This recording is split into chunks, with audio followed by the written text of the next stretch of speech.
मित्रों, आज press conference बुलाने का, आप लोगों को बुलाने का एक मकसद है कि हम लोग कि पंजाब में बहुत त्राही, बहुत बड़ी आपदा जो कि कई सालों बाद वहाँ पर पंजाब में बाढ़ आई, जिससे कि बहुत बड़ा नुकसान पंजाब का हुआ है, किसानों का हुआ है और जहाँ तक कि जान माल का नुकसान भी हुआ है और सैकड़ों, कई हजार जो जानवरों का नुकसान हुआ है। जो जंगली जानवर हों या घरेलू जानवर हों, पशु हों, गाय हों, बैल हों और जो जंगलों के जानवर हों, उनका भी बहुत बड़ा नुकसान हुआ है। पर उसके तहत बहुत सारे सामाजिक संगठनों ने, बहुत सारे लोगों ने बढ़ चढ़ कर वहाँ पर सेवा करी या हिस्सा किया है। बहुत सारी जो धार्मिक संस्थाएं हैं, उन्होंने भी वहाँ पर पंजाब में अपना डेरा डालकर और उस गांव में काम करने के पंजाब के लोगों ने बहुत सहयोग किया। और पंजाब के बाहर जितने भी लोग हैं, उन्होंने बढ़ चढ़ कर हिस्सा लेके पंजाब के दुख को कम करने के लिए और उनको मदद करने का काम किया। जहाँ तक हमारे उत्तर प्रदेश में भी बहुत सारे लोगों ने, बहुत सारी संस्थाओं ने वहाँ पर अनाज भेजने का काम किया है। बहुत सारी संस्थाओं ने कपड़ा, बहुत सारी दवाइयाँ, ये सारे काम सामाजिक संगठन जो है कर रहे हैं। हमने भी अपने कृषि विभाग की तरफ से, हमारी कल बात हुई है, वहाँ के कृषि मंत्री हैं सरदार खुटिया जी और उनके डायरेक्टर्स, एग्रीकल्चर डायरेक्टर से, कि हम भी यहाँ से उत्तर प्रदेश के अपने विभाग की तरफ से 1000 क्विंटल बीज किसानों के लिए वह भेजना चाहते हैं। हमने पंजाब गवर्नमेंट से बात करी है कि आपको किस चीज़ की, कौन से बीज की, गेहूं की बीज की आवश्यकता है, आपको लाई के बीज की आवश्यकता है, आपको किसी और बीज की आवश्यकता है, तो उसको हम आपको यहाँ से हम अपने उत्तर प्रदेश में माननीय मुख्यमंत्री जी के नेतृत्व में, माननीय हमारे कैबिनेट मिनिस्टर हैं शाही जी के नेतृत्व में, हम यहाँ पर उनको वहाँ पर बीज उनको पंजाब में भेजने का काम करेंगे, उनका थोड़ा सा सहयोग करने का काम करेंगे। तो ये हम लोगों ने निर्णय लिया। बहुत जल्दी उनकी डिमांड पे हम इसी हफ्ते के अंदर अंदर हम उनका जो पर्याप्त जितना उनका होगा, अगर फिर भी और भी वो करेंगे तो हम वहाँ पे, क्योंकि सारी चीज़ें सामाजिक संगठनों ने वहाँ पहुँचा दी हैं, मगर किसान को अब अगली खेती बोने के लिए उनको बीज चाहिए, उसको खाद चाहिए, उसको और कुछ चाहिए जो कि खेती को दोबारा अपने आप को इस्टेब्लिश हो सके। तो इसके मद्देनज़र रखते हुए हमने अपने विभाग की तरफ से भी निर्णय लिया है कि हम भी कम से कम 1000 क्विंटल बीज को भेजने का काम करेंगे। और हम भेजेंगे तो दूसरी सरकारें भी इस पर सोच के और लोग भी इसको करेंगे। और दूसरी बात मैं कहना चाहता हूँ, मैं प्रधानमंत्री जी को हम लोग आपके माध्यम से बधाई भी देना चाहते हैं कि जीएसटी का स्लैब बड़ा कम कर लोगों को फ़ायदा पहुँचाने का काम करा है। और मैं तो ये कहूँगा कि बहुत बड़ा हमारे ये दिवाली का तोहफ़ा माननीय प्रधानमंत्री जी ने देने का काम किया है।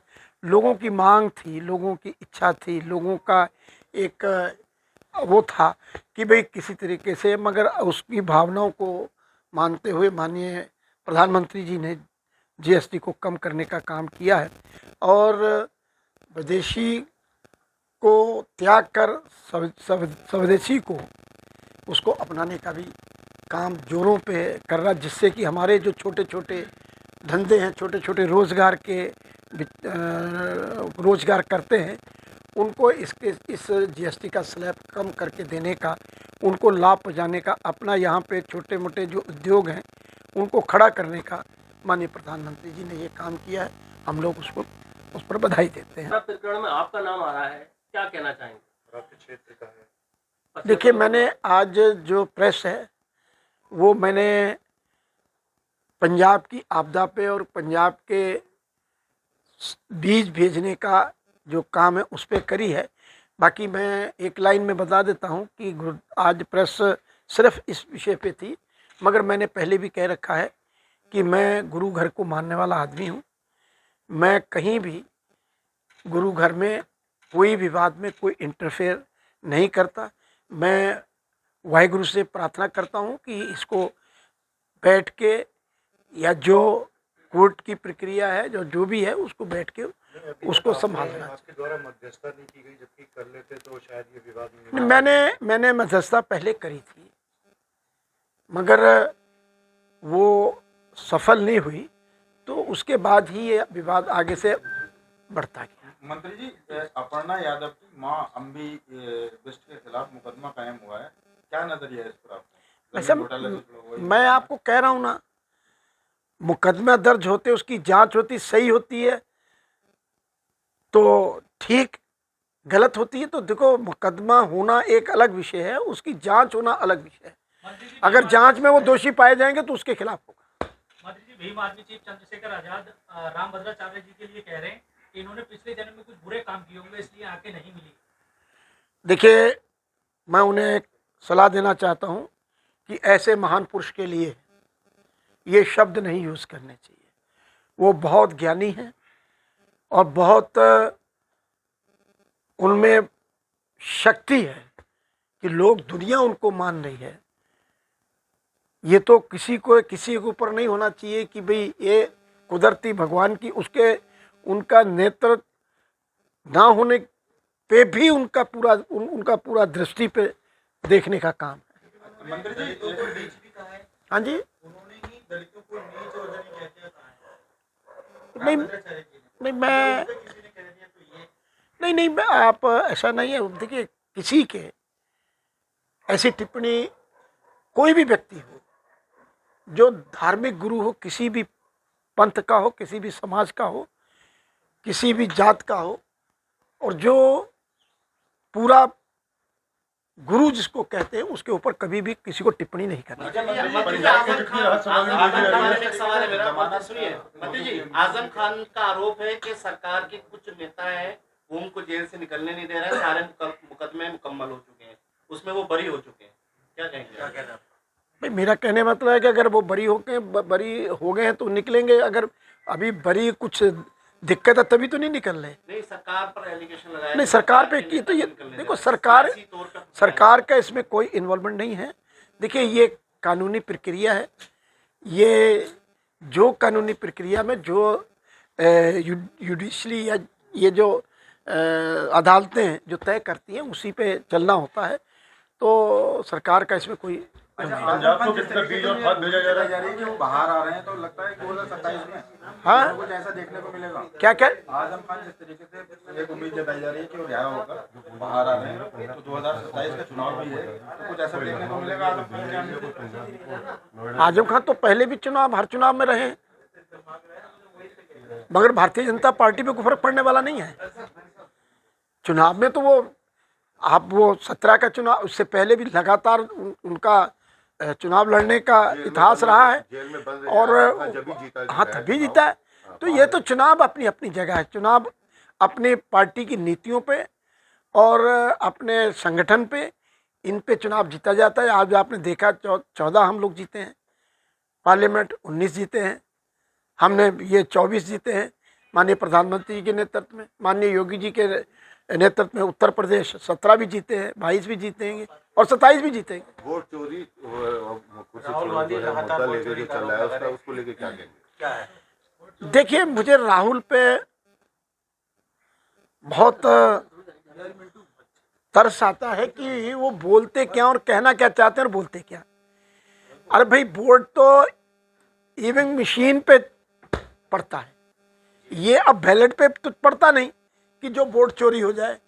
पहले होता था कि बैलेट का चुनाव होता था तो लोग गड्डियाँ उठा के ले जाते थे, फाड़ के लेके जाते थे।